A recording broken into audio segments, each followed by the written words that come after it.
Puerto Rico was devastated by Hurricane Maria, and some experts say a 100-year-old U.S. law is slowing its recovery. The law, known as the Jones Act, places heavy tariffs on foreign ships delivering goods to the island, a U.S. territory. President Donald Trump said he is considering giving Puerto Rico a Jones Act waiver, but he is weighing pressure from the maritime industry.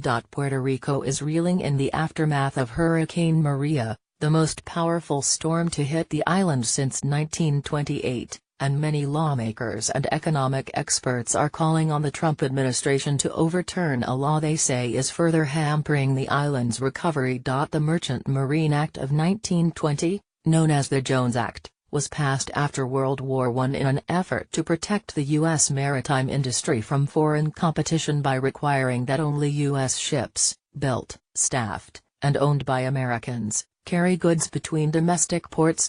But that means any foreign ships delivering goods to Puerto Rico, a U.S. territory, are subject to steep tariffs, driving up the prices of consumer goods. Goods shipped from the U.S. mainland, often transferred from foreign ships onto U.S. vessels in Florida, are double the price in Puerto Rico than in neighboring islands, including the U.S. Virgin Islands, not subject to the Jones Act.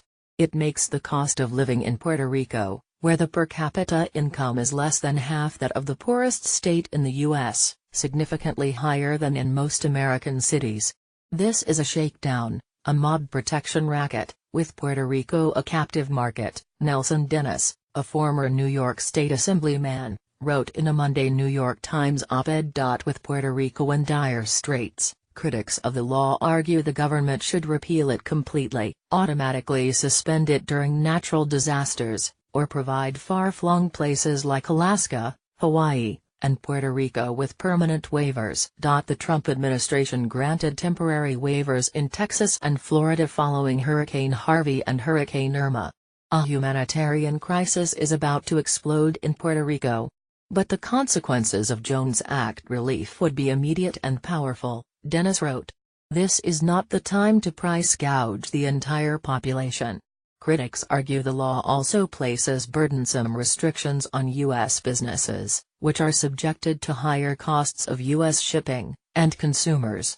But the maritime industry, represented by powerful lobbying groups, is strongly in favor of maintaining the status quo. Almost every study shows that the losses to consumers are much bigger than the gains to anybody else, Tom Gran, a professor of economics emeritus at North Carolina State University, told Business Insider. But while the gains are concentrated in the shipping industry, the losses are spread thin. In the mainland America, they amount to about $5 per U.S. citizen per year. Presidents from Ronald Reagan to Barack Obama have supported the law for national security reasons, arguing that U.S. reliance on foreign shipping could be dangerous in a crisis. But the size of the U.S. fleet is shrinking all the time, so Gren says this defense of the law is increasingly irrelevant. On Wednesday, Trump told reporters that he is thinking about granting Puerto Rico a Jones Act waiver. But he quickly added, "We have a lot of shippers and a lot of people who work in the shipping industry that don't want the Jones Act lifted, and we have a lot of ships out there now." While the Jones Act is in line with Trump's Buy American, Hire American motto, it is also a form of regulation, which Trump has pledged to cut, and, in some cases, burdens the energy industry. Department of Homeland Security spokesman David LePan told HuffPost on Tuesday that there are enough U.S. ships available to deliver goods to Puerto Rico, so foreign vessels are unnecessary. He added that the potential consumer cost savings of waiving the law are not material to our decision-making.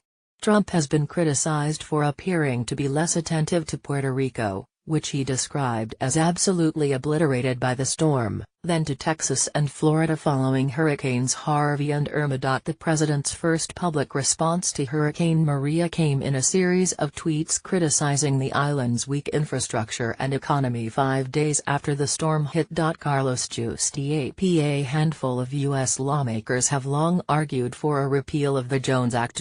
In July, Republican Senator John McCain, a longtime foe of the Jones Act, introduced legislation that would repeal the law, which he argues hinders free trade, stifles the economy, and ultimately harms consumers.